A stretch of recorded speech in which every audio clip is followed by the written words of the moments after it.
Plus de 2000 forces de sécurité de secours mobilisées dans tout le département des Bouches-du-Rhône pour le réveillon de la Saint-Sylvestre. Un renfort conformément aux consignes du ministre de l'Intérieur que vous venez d'entendre et sur instruction de Jacques Witowski, préfet du département des Bouches-du-Rhône. Plusieurs compagnies de CRS seront donc mobilisées dans les quartiers et les zones les plus sensibles au phénomène de violence urbaine. Le préfet qui interdit par ailleurs l'utilisation d'engins pyrotechniques, la vente et le transport de carburant également. Sachez aussi que la détention, le transport et la consommation de protoxyde d'azote est formellement interdit. Un afflux de population important est attendu sur le Vieux-Port. En conséquence, une mesure exceptionnelle a été prise par la préfète de police déléguée Corinne Simon des Bouches-du-Rhône. Un arrêté donc portant interdiction de circulation de tout véhicule entre le 31 18h et le 1er janvier 2h du matin sur le Vieux-Port. Écoutez la préfète de police déléguée à ce propos.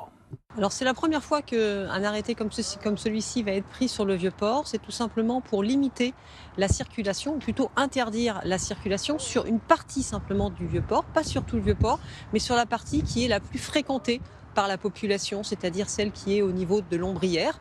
Et donc l'idée, c'est à partir de 18h de rendre complètement hermétique, c'est-à-dire une interdiction de pouvoir pénétrer avec un véhicule motorisé, que ce soit une moto, un camion ou bien encore une voiture, de façon à sécuriser véritablement toutes les personnes qui vont vouloir venir sur le Vieux-Port, notamment en famille, et qu'il n'y ait pas de croisement mais de flux entre les piétons et les véhicules motorisés. Donc c'est véritablement pour rassurer et pour protéger la population.